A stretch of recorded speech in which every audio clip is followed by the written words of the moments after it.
Encontre a série de Fourier de f de x igual a 1, se x estiver entre menos π e 0, e 2, se x estiver entre 0 e π.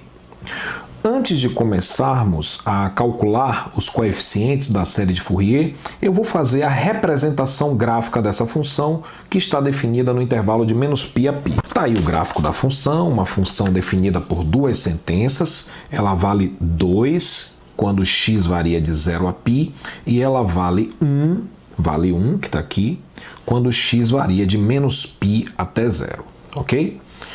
E para a gente determinar a série de Fourier, basta calcular os coeficientes de Fourier, que são os coeficientes A0, AN e BN, ok? E eu sugiro que você de fato faça isso, calcule todos os coeficientes. Eu vou fazer por outro caminho. E aí no final nós vamos comparar nossas respostas e eu acredito que elas serão iguais. Qual é o caminho que eu vou escolher? É um caminho mais prático. Nós sabemos que quando uma função é ímpar, a gente consegue calcular a série de Fourier de uma maneira mais fácil, né? Por quê? Digamos que a função cuja série de Fourier você quer determinar seja ímpar. Se a função é ímpar, ela só contém a componente ímpar da série de Fourier. Então, todos os coeficientes AN, inclusive o A0, são todos iguais a 0. Você não precisa calcular. Quando a função é ímpar, você só precisa calcular os coeficientes BN. Da mesma forma, se a função cuja série de Fourier você quer determinar é uma função par, você não vai precisar calcular os BNs, porque eles serão todos iguais a 0. Ok? Mas por que eu estou falando em par e ímpar, já que a função cuja série eu quero determinar não é nem par nem ímpar? Essa função não é nem par nem ímpar, então a princípio essa minha ideia não tem o menor cabimento. Entretanto, a visão além do alcance, o olho de Tandera de Lion, faz com que a gente enxergue uma função ímpar aí dentro.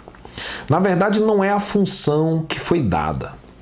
A gente vai pensar o seguinte, que essa função que está aí é uma função ímpar que foi transladada, certo? Então, a gente vai movimentar esse gráfico para uma posição onde a gente obtenha uma função ímpar. Esse movimento rígido a gente chama de translação, ok? Então, como é que eu transformo essa função numa função ímpar? É claro que vai ser uma nova função, né? É a função dada transladada. Perceba que se eu criar essa nova função da seguinte maneira, então seja g de x igual a f de x menos 3 meios. Vamos subtrair 3 meios de todas as ordenadas de todos os pontos desse gráfico. O que é que vai acontecer quando esse gráfico descer 1,5? Vamos construir um novo gráfico dessa função g. Está aqui o gráfico da função g, né, que nós criamos. É uma função diferente da função que foi dada. Ela foi obtida dessa função por uma translação. A gente subtraiu 1,5 das ordenadas de cada ponto do gráfico da função original. Então, em destaque, esse ponto aqui, que na original é 2, quando eu descer 1,5, eu vou parar em meio. Esse ponto aqui, cuja ordenada é 1, quando eu fizer a translação 1,5 para baixo, 1 menos 1,5, a gente vai parar em menos meio.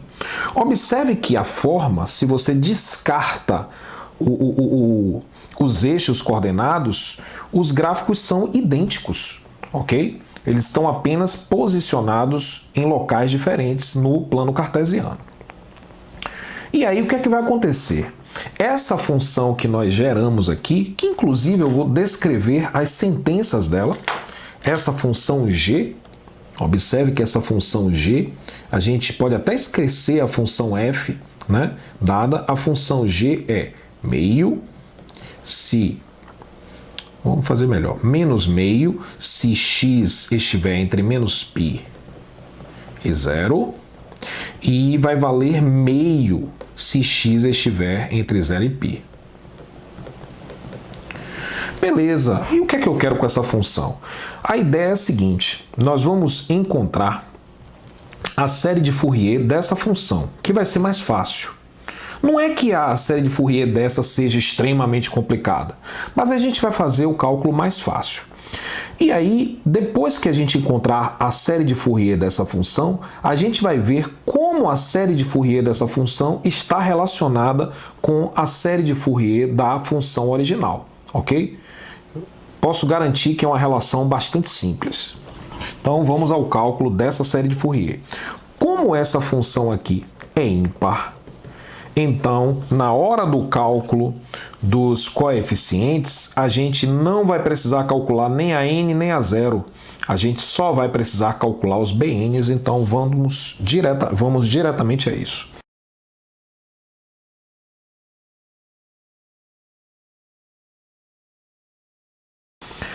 Bn é igual a 1 sobre π vezes a integral de menos π a π da função, né? Vamos lembrar aqui a fórmula, está aqui a fórmula do Bn, a função f, mas no caso eu troquei pela função g, né? Então vamos respeitar essa troca, g de x, e aí vem aqui seno de nx dx, ok? Pronto, isso daqui vai ser 1 sobre π vezes a... Bom, o que é que vai acontecer? Como a função g ela é definida por duas sentenças, uma de menos π a zero e a outra de 0 a π, essa integral vai ser dividida em duas. Isso daqui vai ser uma soma de duas integrais. A primeira delas vai ser a integral de menos π a zero. E aí, o que é que acontece com g de x de menos π a zero? De menos π a zero, g de x é menos meio. Então, no lugar da g de x, eu vou colocar menos meio. E aí vai ser seno de nx dx. Mais, né, para integrar de menos π a zero, a gente integra de menos... Ou, para integrar de menos π a π, a gente integra de menos π a zero e depois de 0 a π. 0 a π. E agora, de 0 a π, qual é o valor dessa função g? É meio. Meio seno de nx dx. Pronto, fechou aqui. Logo, Bn vai ser igual. Observe que tem uma constante meio nas duas. Eu posso sair aqui multiplicando, evidenciar, eu posso colocar essa constante meio aqui fora. Então, vou fazer isso. 1 sobre 2π, né? Esse meio que apareceu aqui eu já escrevi fora. E a primeira integral, vamos ver, vai ser a integral de menos seno. A integral de menos seno é cosseno, ok? A integral de menos seno é cosseno. No caso aqui, vai ser cosseno de nx sobre n, ok? Cosseno de nx sobre n. Esse fator n aparece aqui dividindo. Caso você tenha dúvida, basta fazer uma mudança de variável, fazer esse nx igual a u, digamos, e aí você vê facilmente que essa constante n aparece aqui. Essa integral de menos π a zero. Aí agora aqui vai ficar mais, mas vou segurar um pouquinho porque, veja bem, a integral do seno de nx vai dar menos cosseno. Então, vou botar aqui, ó, menos cosseno de nx sobre n, isso daqui de 0 a π. E aí, fechou aqui. Pronto.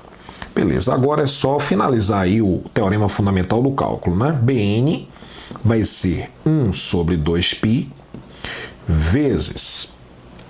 Vou substituir aqui o zero no x e depois o π. Então, o que é que vai acontecer? Cosseno de n vezes zero vai dar cosseno de zero, que é 1. Vai dar assim, 1 menos... Aí eu vou jogar agora o menos π aqui. Então, vai ficar cosseno de menos nπ. Só que como a função cosseno é par, cosseno de menos nπ é o mesmo que cosseno de nπ. Então, cosseno de nπ. Tudo isso daqui sobre n, que era esse n que estava aqui embaixo. Menos. Aí vamos agora para o outro lado. Isso daqui também vai ser sobre n. Aí aqui vai ficar cosseno de nπ de novo. Cosseno de nπ, né? Que você vai trocar o x por π. Menos cosseno de 0n, que vai dar cosseno de 0, que é 1. Pronto. Então, o bn vai ser igual a 1 sobre 2nπ. 2nπ. Trouxe esse n aqui também para fora. E aí vamos fazer essa conta. Bom, 1 menos 1 vai dar 1 mais 1, que é 2. 2 menos cosseno de nπ mais cosseno de nπ vai dar 2 cosseno de nπ. 2 cosseno de nπ. Eita, quase não sai. 2 cosseno de nπ. Bom, mais uma vez tem um fator aqui 2 que a gente pode colocar em evidência e cancelar com esse daqui. Então isso significa que o nosso bn pode ser expresso como 1 sobre nπ vezes 1 menos cosseno de nπ. Pronto. Aí agora, o que é que a gente pode fazer? A gente pode ir vendo o que é que acontece com cada coeficiente bn à medida que o n vai variando. Então, vamos fazer aqui, ó. n igual a 1, ou seja, qual será o coeficiente b1? Quando n for 1, vai ficar 1 sobre 1π, vai ficar 1 sobre π, vezes, então imaginando que o n seja 1, cosseno de 1π vai dar cosseno de π, que é menos 1. Então vai ficar 1 menos 1, 1 mais 1, que é 2. Ou seja, o B1 vai ser 2 sobre π. Vamos guardar isso aqui. Vamos ao B2. O que é que vai acontecer com o B2? Vai ficar 1 sobre 2π vezes... Bom, se o n for 2, cosseno de 2π é 1. 1 menos 1 vai dar 0. Ou seja, o nosso B2 vai ser 0. E observe que, além do B2, o B4, o B6, o B8, o B10, o B12, o B1000, todos os Bs com índices pares serão iguais a 0. E apenas os coeficientes com índices ímpares não serão nulos. Vamos ver o que acontece com o B3 para a gente estabelecer o padrão. O B3 vai ser, trocando o n por 3, vai ser 1 sobre 3π, vezes, bom, o cosseno de 3π é menos 1. 1 menos 1 vai ficar 1 mais 1, 2. Então sempre vai dar 2, né? Sempre vai dar 2. E aqui, o índice que tiver aqui vai estar aqui, ó. O B3 apareceu 3π, o B1 apareceu 1π. A gente não precisa fazer a conta para descobrir que o B5 vai ser 2 sobre 5π, que o B7 vai ser 2 sobre 7π. Ou seja, que o B2n menos 1, que é ímpar, né? Vai ser 2 sobre 2n menos 1, que é a expressão geral dos números ímpares, vezes π. Ok? Então, agora a gente pode escrever a série de Fourier da função g. Então, o que é que acontece? A série de Fourier, vamos chamar de S de x, é a série de Fourier da função g, que foi a função que a gente obteve por translação. A série de Fourier, vamos ver aqui a fórmula, ela não vai ter a n, não vai ter a 0, só vai ter bn. Então vai ser somatório de bn, que é 2 sobre 2n menos 1, π, né? Que é o bn, aí vem seno de nx, seno de 2n menos 1, x, porque só vai ter as parcelas com índices ímpares. E aqui o n variando de 1 até o infinito. Ok? Então, observe que quando n for 1, 2n menos 1 vai ser 1, que é exatamente o primeiro coeficiente 1. Quando n for 2, 2 vezes 2, 4. 4 menos 1, 3, que é o próximo coeficiente com índice ímpar.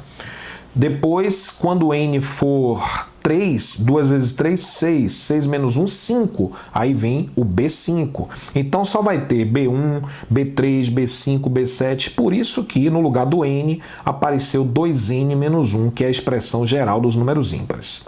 Ok, mas essa é a série de Fourier da função g, dessa função aqui. A gente precisa da série de Fourier para essa, ok?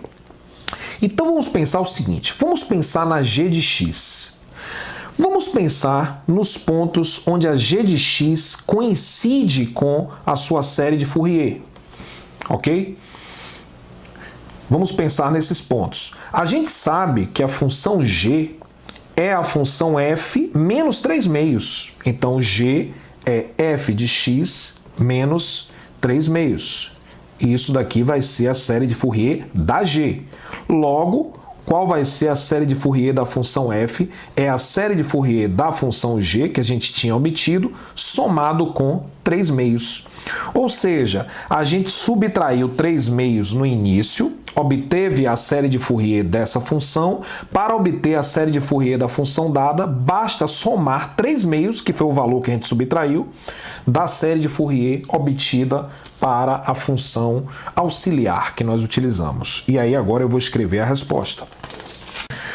Então, a série de Fourier de f é 3 meios mais somatório de 2 sobre 2n menos 1 π vezes seno de 2n menos 1 x com n variando de 1 até infinito. Bom, eu aposto minha coleção de figurinhas das meninas superpoderosas que, se você não tivesse feito a translação, ao calcular o AN, você encontrar que o AN seria todo zero, ok? Todos iguais a zero.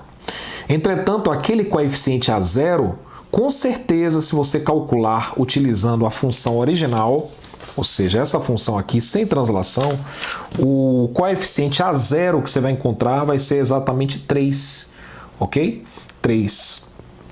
E aí, lembre-se que na série de Fourier, quando você vai montar a série, o coeficiente a zero ele aparece dividido por 2.